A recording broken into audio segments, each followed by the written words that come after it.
are here this week with this week's deep dive from Unfinished Business.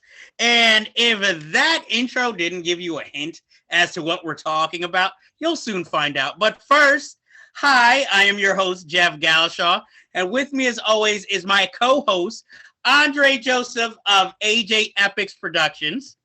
I got a machine gun. Ho, ho, ho. And I don't want to know where or how big. But either way, this week we are talking about the 1999 urban teen film Trippin, which is currently available on Tubi, among other streaming services.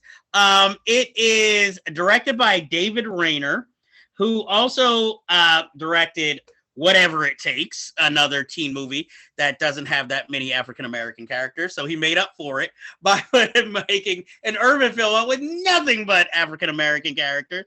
And it's interesting because David Rayner is African-American. And it's written by Gary Hardwick, who also wrote The Brothers and Deliver Us from Eva. I'm sure, hopefully, most of you saw and remember these films.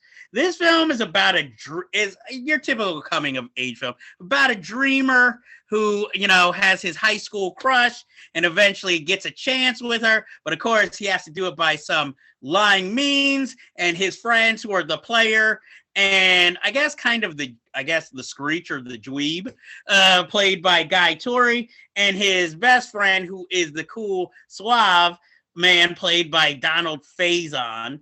And basically, I will tell you the truth, this film is a bunch of fantasies of the character interrupted by reality. And by the end of the film, you get what this film is about to be about: live life more than keep fantasizing about it, which is a universal theme, and especially in high school. It has Countess Vaughn, Stoney Jackson, young Anthony Anderson, and the Maia Campbell, who unfortunately, had issues with mental illness and drug addiction. So this is really one of the few really big film roles she ever had. Andre, since this is your pick, tell us, what is your experience with this film and why did you pick it? And I rented Tripping sometime in 99 when it came out. I remember it being advertised, and I knew of Dion Richmond from The Cosby Show, where he was Rudy's best friend. So I don't think I had seen him do much up until that point. And then this was sort of his few adult type roles, if you want to call it adult. So when I saw this, I think American Pie had come out right around the same time, and then they both kind of came out on video around the same time.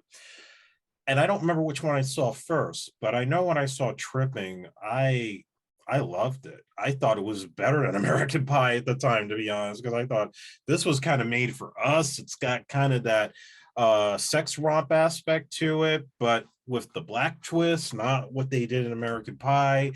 And every fantasy he had is what most guys our age had, of wanting to, be high rolling with hot naked chicks and, people who just want to kiss our ass and be able to, look up to us like we have all the answers. And yet that's not the reality. And in this case, you have him playing somebody we can all relate to, who's a dreamer and wants the hot girl, and thinks he could be better than anything and everybody. And meanwhile, you have his family pushing him to go to college and forget about the prom. You got to go and, apply for colleges right now because he's in a family where no one's ever gone to college. We've heard that story quite a bit. And it's the typical, like you were saying, he's trying to make up all these excuses in order for Maya Campbell to fall for him, break away from her boyfriend, who's basically like a young looking Philip Michael Thomas, but isn't. They make the joke about that.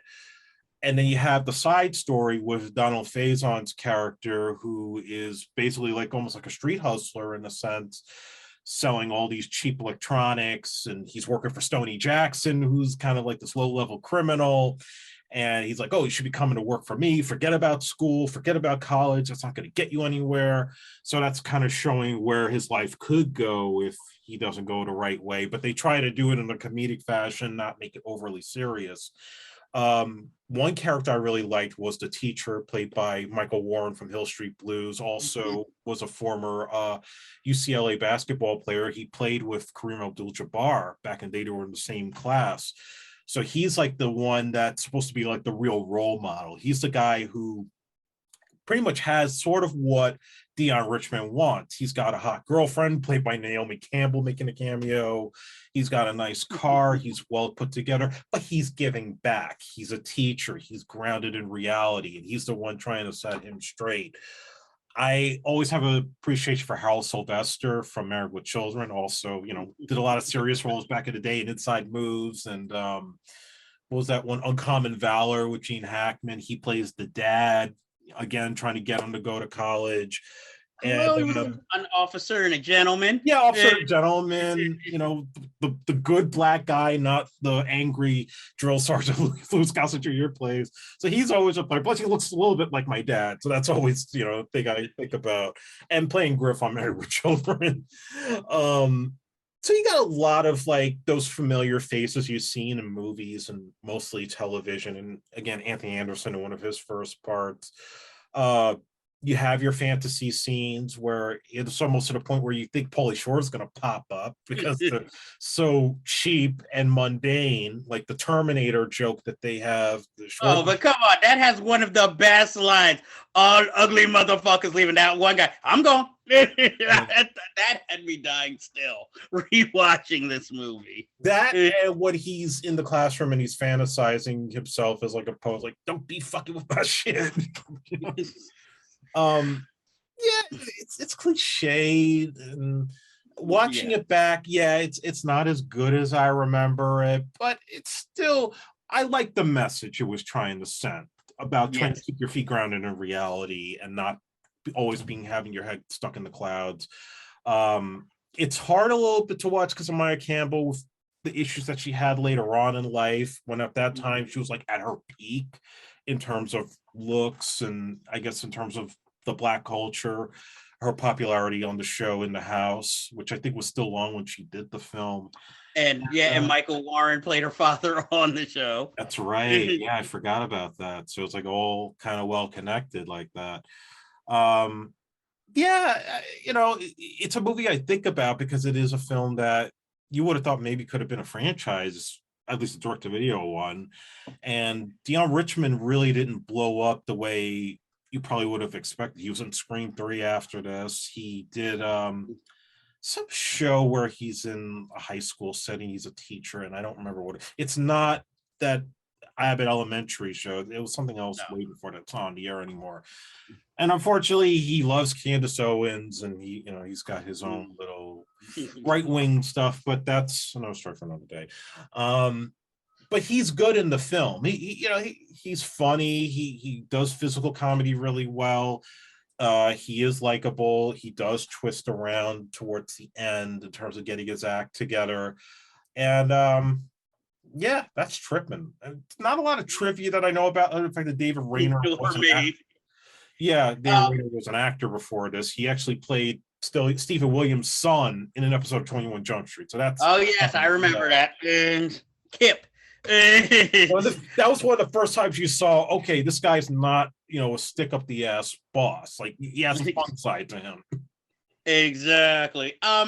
When it comes to this movie, I will admit, I liked it.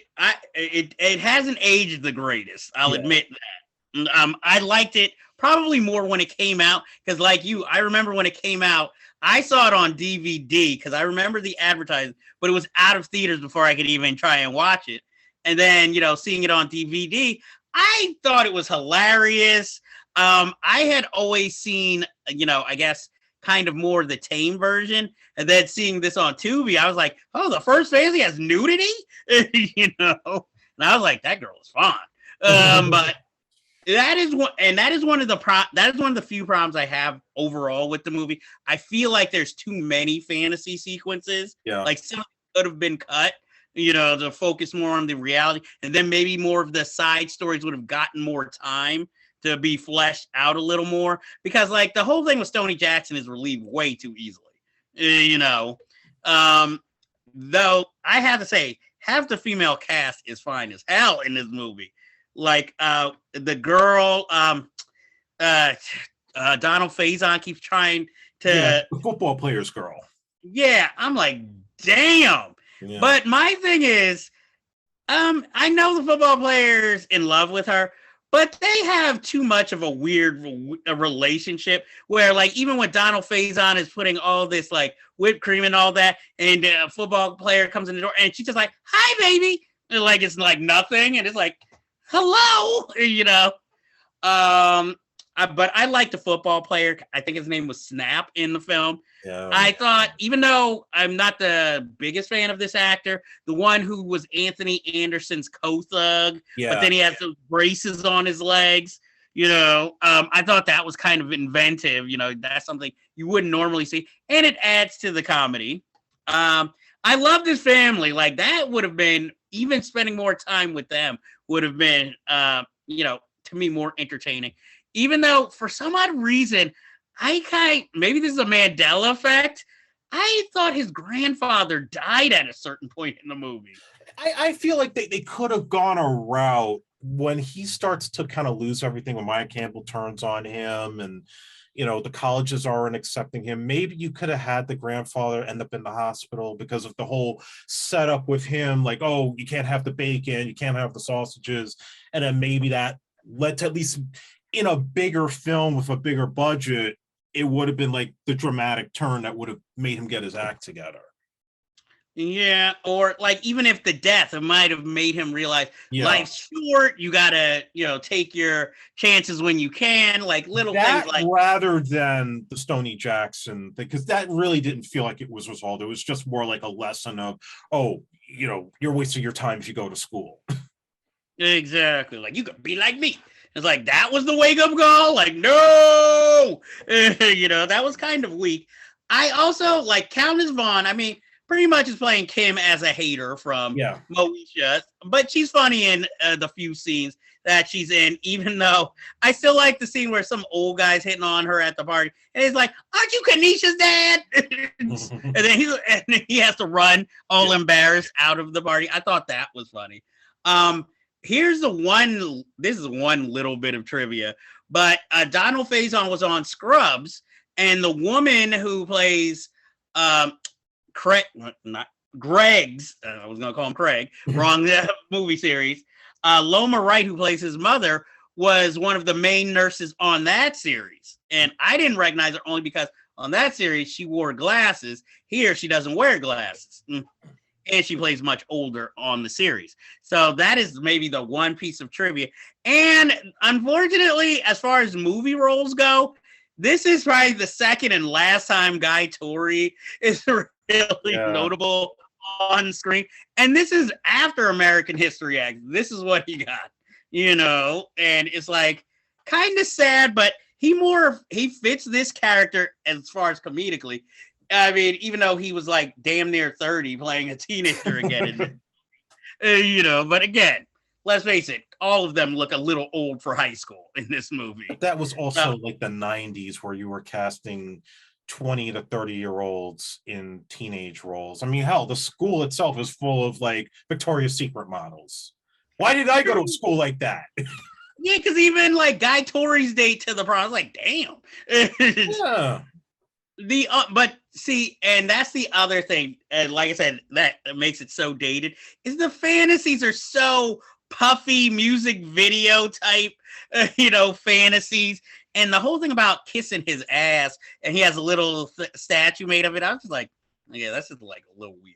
Yeah, the soundtrack is not memorable at all. I think they had like was 3J, Michael Jackson's nephews had a song off the soundtrack. Yeah, but that was it. There really wasn't anything that stood out, especially at that time with Bad Boy Records and I don't know, Drew Hill. Like, I guess this shows you they didn't have much of a budget to work with.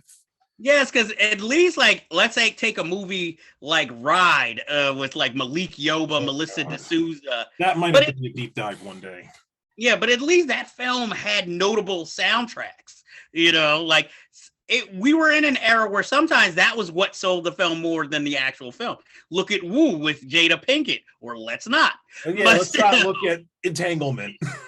but it had a notable soundtrack at least because of all the artists that were on it. You know, especially when it came to urban movies, that was one of the big things. Like we weren't doing music videos for them anymore, but it would be like, oh, but did you hear that cut from that soundtrack? Yo, that's that's the stuff. I mean, shit, look at Above the Rim. That one of the biggest things of that film. And surprisingly, this movie made money. It actually was not a flop. Well, I can see why, because again, like I said, I think it was also because we didn't have like a lot of coming of age high school movies aimed at an African American audience. And even though it plays into some cliches, at least it had a message. And and really, we didn't have any African American movies unless you want to count like Kid and Play movies. This was the closest to like House Party for our generation in high school. Yeah, unfortunately, just not as good quality. No. But like I said, it's a respectable film. And, I wouldn't have minded a Trippin' too, but I'm afraid of who would have been in it. Like, would it have been that like little black kid who was in that Paul Rudd movie with Sean William Scott, Role Models, like little Bobby J. Thompson, because I think he starred in a teen film eventually. And it was just like, ooh, this doesn't look that good. It could have been his brother grown up and kind of going through the same thing, but different. Exactly. Then at least Dion Richmond could have had a cameo. Or he any of been the Michael Warren at that point. True. Or if Michael Warren's still at that school, he could be the principal. Like, I used to teach your brother Greg. And let me tell you. And somehow Naomi Campbell would still look the same age. But yeah, like I said, I enjoy Trippin'. I would recommend it. I probably would recommend it for our older viewers who remember the time in the fashion, because I'm sure the younger audience will be like, what the fuck is this? This is what you guys looked at, like and watched? That I would recommend it definitely for those people that used to watch TRL in the afternoon and Yo MTV Raps, like that generation, not today's more sensitive, thin-skinned generation. And I think he's also, I mean, I don't mean to diss the actor, and this isn't anything personal, but I think it's also, since Dion Richmond, again, we watched grow up on like the Cosby Show, and this was like his really big and unfortunately only really big starring role. That's what also kind of makes it like memorable for at least people our ages. Is like, okay, Bud tried, and it wasn't a bad film, whereas if it had been like, oh, this is one of the many of, let's say, somebody like, I guess now Michael B. Jordan, it would have been like, oh, okay, this is one of his forgettable movies. Yeah. But because I mean, Michael B. Jordan was in Hardball, but nobody's like citing that film in his resume. Who would have been a bigger star than Dion Richard who could have done this at that time? At that time, that would have been a hard choice, because I feel like they would have gone with like maybe a musical star to be in it, like Usher. Yes, exactly. Well, how do you know? That was the first name that I thought of, since he had done The Faculty around. Yeah, no. Oof. But I'm like, really? Who was like a black up and coming young actor? I mean, they would have had to try and get Donald Faison to play the lead, but he can't do. Oh no, they could have gotten Nick Cannon, because this was also Love Don't Cost a Thing time. And Dule Hill, he was in She's All That. That's true. But again, can Dule Hill pull off nerdy though? He already kind of looked cool.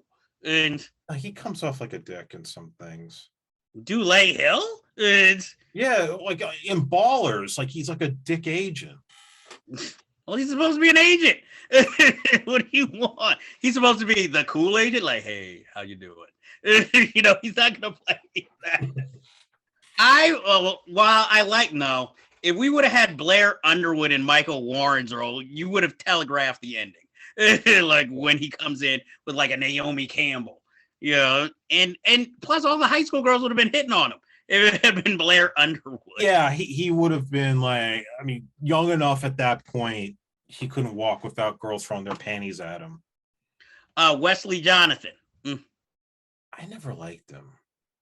Really, I liked Wesley Jonathan. Well, you're not gonna like my next suggestion then. Bow Wow. He was a boy. Like, he couldn't play that at that time. That's all I can think of. I'm trying to think of up and coming actors.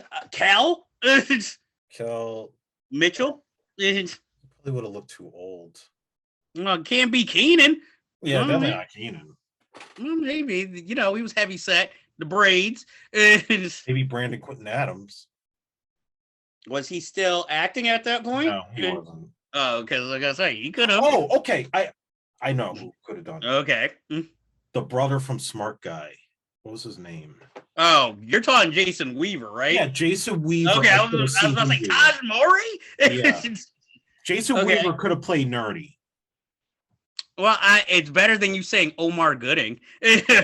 No, he was too heavy. Well, it couldn't have been. No, he was still too young, because I was gonna say maybe the guy who played Roger on Hanging with Mr. Cooper, the kid, and I don't know if he was old enough at that time. The immature kid? No, not the immature. Remember on Hanging with Mr. Cooper, he had that next door neighbor, Roger, who was always hanging out with Raven Simone's character. Okay, yes. It's been a while since I watched the show. Oh, yeah, but I also don't know if 1999, he was old enough to be like, oh, I can play an 18-year-old. And I'm like thinking, because unfortunately we have to pick from like all these old black sitcoms, because that was the only work they were really getting. Yeah. A lot of black teen actors. So it's just like, we didn't have any stars. That shows you. Yeah, he wasn't hiring them, not in big numbers. Exactly. So that's why, like, I think that's why they got Dion Richmond, because at least people knew who he was at the time, unless you played my man Ronrico Lee, but I don't see him as a nerd. No. He always is like fast talking, so I don't see him playing like a nerdy lead. And yeah, nobody else really comes to mind from that time. That just shows you the times where it was like almost like a lack of depth in young actors, and most of the ones that were probably working under the radar are the ones that are big now, like Omari Hardwick or not Nick Cannon. Hell no, not. No, he was available back then. Yeah, I'm sure. But when they didn't have like big agents or even like anybody that was on Empire. Yeah. You were not. It would have been very hard to cast around 1999. Now, if you talked about a remake now, yeah, you'd have a long list. Oh, yeah, you know, a long ass list. But like back then, it was like, okay, maybe that guy, or hopefully people remember this person, or they would have just had to go with a newcomer and all together and just surrounded him with like familiar faces. I mean, you could have kind of had Guy Torry play the lead. I feel like because they've talked about doing another American Pie movie, but not another sequel with the original cast. It might just be a reboot. Which I really wouldn't give two shits about. But you think Trippin could use a reboot right now, or are we too sensitive to touch that again? I feel like we could do a reboot of Trippin, but considering, even though it was, like you said, it made money, would there be really an audience for a reboot of Trippin? Or, again, you could cross-pollinate and make maybe a more diverse American Pie movie. And yeah, but I feel like if you were to do that and try to diversify, then it'll get criticized for taking another big brand and diversifying it. I agree. American Pie is a bit too white. There are not a lot of black characters that they ever injected in that series. And I never saw any of the direct-to-video spinoffs to really make any kind of counter argument against that. But there's no doubt that that criticism is going to come up if you were to try to go that route. And then I don't think the jokes would be as funny. Well, I would say if you're going to like reboot Trippin, make it Tripping with the G now, and don't even mention it's a reboot, and, throw in characters from the old film so that only people who really are keeping a keen eye on the movie would even recognize it as a reboot. Yeah, because most of them need work. Yeah, so, I mean, most of them are free, I'm sure. I don't know if Dion Richmond would want to do it, but yeah, he's in a completely different headspace. Exactly. I mean, and maybe if you get Stacey Dash to do it, he'd be willing to do it. So that's the only way I could envision him coming back where he just really needs the money. You know, that's the only other way. Also, Isaiah Washington will be in it if Deion Richmond's in it. It's, All right, the bad says Washington. be like, and if they're in it and it's Christian, I'm sure Kirk Cameron's willing. But then again, I don't think he likes minorities, so never mind. He would be okay with the nudity because it's a Christian movie. Hey, girls have to get undressed sooner or later. It just happens the camera's there when it happens. As long as you don't have him kissing anybody else except his wife. And you know, and you have to throw in a role for his sister. And yeah, she disappoints me. Yeah, because she had a chance. Either way, that's not a discussion for right now. Maybe when we finally do listen to me, we can discuss this further. But that ends this episode of Unfinished Business Deep Dive, giving you what you really want, these unorthodox conversations when we while talking about the movie. But definitely, if you can, give it a chance. Just try it. See what you think about Trippin. It's not bad. Exactly. I recommend it, you know. But probably more if you're an older audience member than the young tenderonis. So that ends this episode. And again, happy holidays. Yeah, it is. From the deep dive to all of you and your families. Until next year.